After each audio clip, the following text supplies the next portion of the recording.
Hi everyone, welcome to my channel.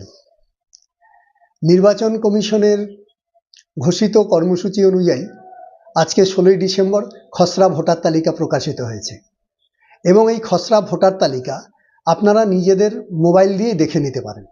আপনাকে যেতে হবে eci.government.in ওয়েস্ট বেঙ্গল ওয়েবসাইটে।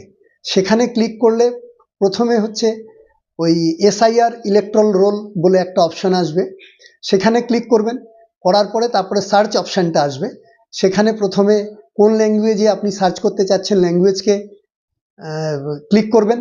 তারপরে হচ্ছে আপনার এপিক কার্ডের নম্বর চাইবে, নম্বর দেবেন। তারপরে কোন স্টেট, সেই স্টেটটা লিখবেন। তারপর একটা ক্যাপচা দেবে, সেই ক্যাপচাটাকে ফিল আপ করে সার্চ অপশানের মধ্যে গিয়ে ক্লিক করবেন, নামটা চলে আসবে আপনার। তারপর সেটাকে বাঁ দিকে স্ক্রল করে নিয়ে যাবেন, ভিউ ডিটেলস বলে একটা অপশান আছে, সেখানে ক্লিক করবেন।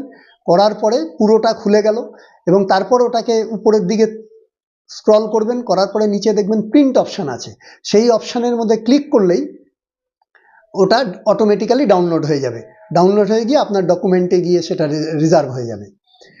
যাই হোক, তো আজকে যে খসড়া ভোটার তালিকা প্রকাশিত হয়েছে সেটাকে অ্যানালাইসিস করে দেখলাম যে অনেকের নাম ভুল আছে, অনেকের পদবি ভুল আছে। যেমন রায়, কেউ ROY লেখে, সেখানে RAY দেওয়া আছে। বিশেষ করে সংখ্যালঘু সম্প্রদায়ের মুসলিমদের তো টাইটেল একটু জটিল হয়, সেখানে প্রচুর ভুল আছে। তো যাই হোক, এই ভুলগুলো নিয়ে অযথা হয়রানি হওয়ার বা চিন্তিত হওয়ার কোনো কারণ নেই। তবে আমি এর আগের ভিডিওতে বলেছিলাম যে বিএলওদের ভুলের কারণে অনেকেরই অসুবিধার সম্মুখীন হতে হবে। কারণ এই যে ROYটাকে RAY লিখেছে, অনেকের টাইটেল, অনেকের নামের মধ্যে ভুল এসছে, সে সমস্ত কারণে একটু হয়রানি হবে। তবে সেগুলোকে কারেকশন করা যাবে, সেগুলো নিয়ে চিন্তিত হওয়ার কোনো ব্যাপার নেই। এবং যাদের নাম 2002 ভোটার সালে থাকা সত্ত্বেও এই খসড়া ভোটার তালিকায় নেই, তাদেরও আতঙ্কিত হওয়ার কিছু নেই যদি তারা ভারতীয় নাগরিক হন। চিন্তিত হবে যারা রোহিঙ্গা, যারা অনুপ্রবেশকারী, তারা। ভারতীয় নাগরিকদের চিন্তিত হওয়ার কোনো কারণ নেই। তাদেরকে হিয়ারিংয়ে ডাকবে, হিয়ারিংয়ে আপনারা উপস্থিত হবেন এবং যে 11খানা ডকুমেন্টের কথা নির্বাচন কমিশন বলেছিল তার মধ্যে থেকে একটি ডকুমেন্ট দিলেই সেটা আপনার নাম আবার পুনরায় উঠে আসবে। এবং এই অনুপ্রবেশকারী বা রোহিঙ্গা বা ভারতীয় নাগরিক নন, এদের ক্ষেত্রে আমাদের রাজ্য সরকার এবং কেন্দ্রীয় সরকার উভয় সরকারেরই শক্ত হওয়া উচিত।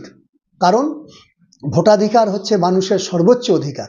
কাজেই আজকে খসড়া ভোটার তালিকা প্রকাশিত হলো। যাদের নাম ওঠেনি বা যাদের নামের ভুল আছে, অযথা চিন্তিত হবেন না। আমি আরেকবার এটা বলছি। কাজেই